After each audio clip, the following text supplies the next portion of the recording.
Roy, you knew Roger Miller pretty well, didn't you? Very well. If anybody did, I did. Tell me some Roger Miller stories that we had. Oh, Lord. Some of them you almost had to be there. Rex Allen introduced us together at the disc jockey convention at the Andrew Jackson Hotel, where it's lived forever.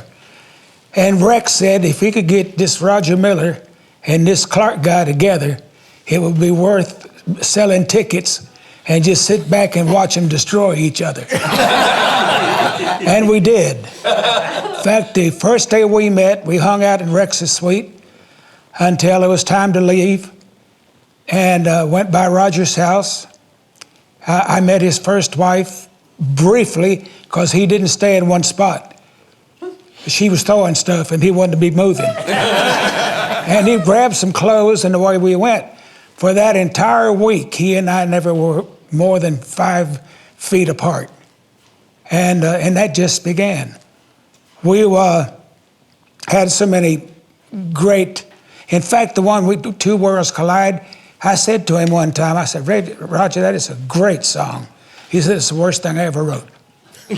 You know, and out of that, I had a feeling it frightened him to get that, back then, that serious and that open. You know, it was better going chug-a-lug, chug-a-lug, and that kind of stuff. And those ballads and things, I guess his lifestyle at that time. He was getting off of the old yellers. And we met one time out in California where we did most of our damage. And he had a briefcase, or a attaché case. And he said, well, I'm getting off of them. I'm not taking any more pills. You may have been there. And he pulled this attaché case up. No, it was during the day. Yeah. Daytime. Girls weren't allowed. No. I slipped in, though. He opened this thing up. He had to have 5,000 pills, all from the doctor. This is going to take the place of that. This will take the place of that, you know. He really tried to get off of it and off of the pills. We were in Reno one time, and he had one of these executive jet services, and where they guarantee you an airplane within an hour. You sign a 1-year contract. He said, well, it's a good airplane. You want to go see it? I said, well, okay. We went to the airport in Reno. He had already called and had one of the first briefcase. You heard that story. I don't think so. That Roger had a phone in his briefcase. First one. Now they're down to you can put them in your watch pocket. And we get to the airport, and they're firing the engine up in this Lear jet. Even back then, you know what it cost to do that. We got in his airplane, flew to Burbank, and to show me his house. He had just got a check from BMI or whoever did his music back then. And this was like the third one. It was close to 200,000. And so he was really having a ball. And we did. We had so many stories. I tell one and I'm thinking of another. But I said to him one time, Roger, I said, every time we get together, it's always who can outlast the other one being funny and all these things. We were in the dressing room at the Frontier Hotel in Vegas. I said, I've never once told you I love you. He said, I know it. I love you too. But we have to keep our sillies. Keep our sillies? Our sillies. Yeah. You know, our... I can see where y'all would be good friends because you've both got that quick wit about you. And I'd love to have been in the room just to watch y'all. It'd be like a ping pong ball. I would love to have been there on occasion.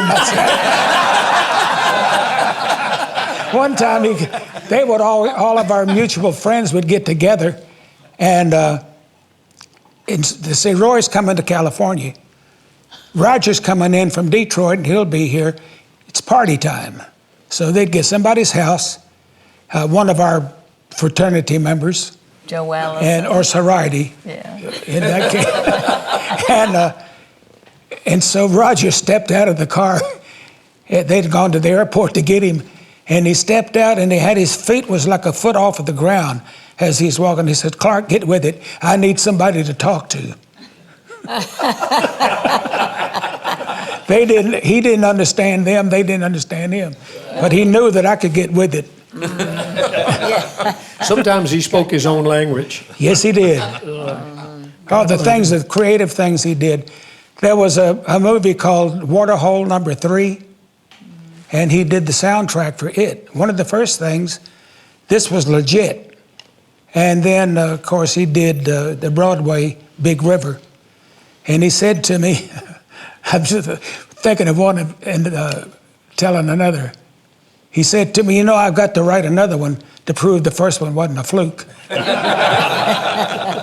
He had, at one time, he had right in the Hollywood Hills, he had one of those stilt houses that you went in here in the garage and went to each room down was a story lower. And he said, he had one of those compressed air horns. And you could look down on the house and there were rows of houses down there. He said, watch this. And he hit that air horn and said, "Rant!" He said, listen. He heard this voice say, "Knock it off, Roger." And then another guy said, "Give it to him, Roger." And we went inside and left him out there just hollering at one.